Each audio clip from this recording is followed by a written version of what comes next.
Hello. Today we're going to learn about Punnett squares. Punnett squares are designed to show you the probabilities of different zygotes forming based on the gametes that the parents have.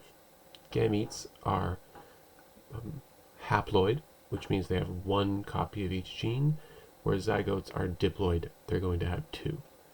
So we're going to be considering a made-up plant today where we're talking about two different genes, the height gene and the thorn gene. Each of those has two different alleles, demonstrated on the right. For the first Punnett square, we're going to show how to make it when we're considering one gene, and in this case we're going to have parents that are both heterozygous.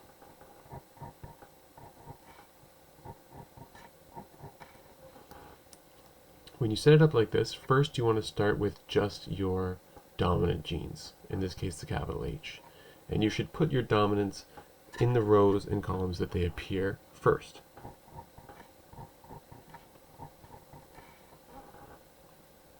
Once you've done this, you can now fill in your recessive since they're typically written after.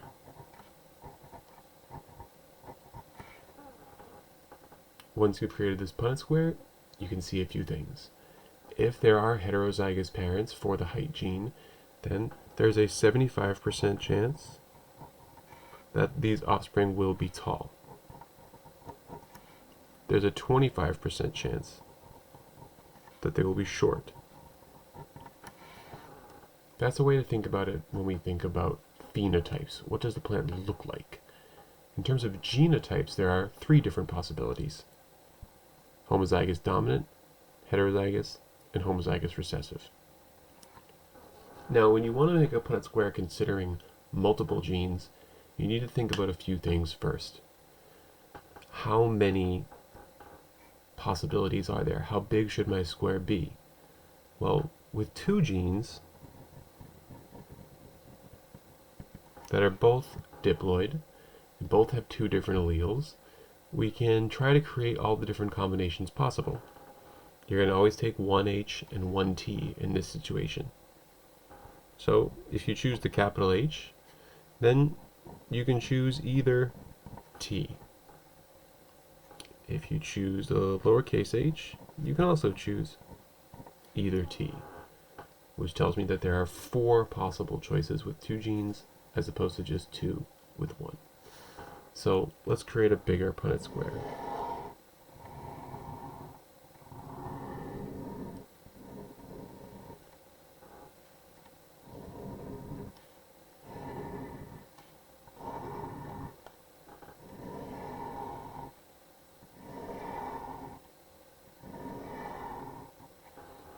And in this case, I like to just keep my H's in a row, so I'm going to do the capitals first for that.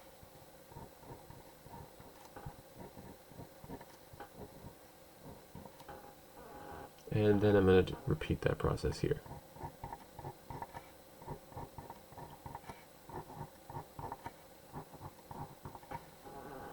Then, much like my single gene Punnett square, I'm going to focus on the capitals first and put them in all the rows they belong in.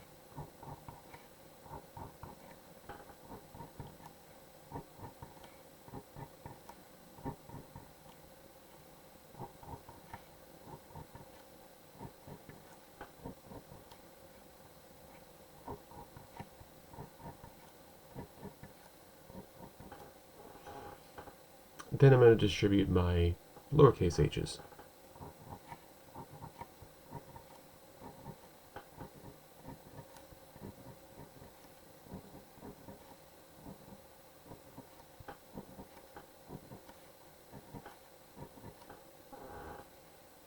Finally, I'm going to repeat this process with T's, again focusing on the capitals first.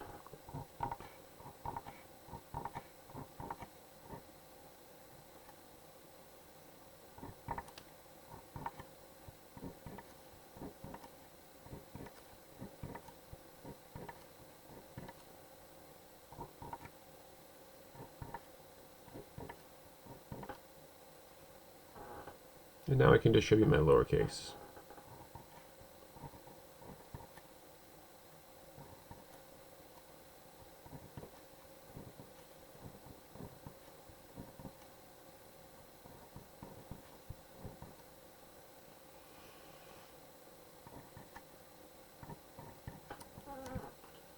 Now this looks a lot more complicated, so we can break it down by thinking about the different phenotypes that will develop. So first, let's think how many are going to show tall and thorns. How many are going to show short and thorns? How many are going to show tall and no thorns? And finally, how many are going to be short with no thorns? Well, let's first look at tall thorns. So we're looking for at least one capital H, at least one capital T. 1, 2, 3, 4, 5, 6, 7, 8, 9.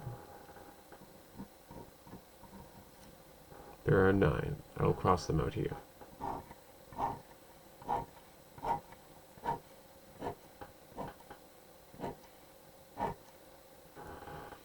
Now let's see how many are going to be short with thorns. Well, 1, 2, 3. How many will be tall with no thorns? 1, 2, 3. And then finally, the one remaining is the one homozygous recessive 1 out of 16 short no thorns.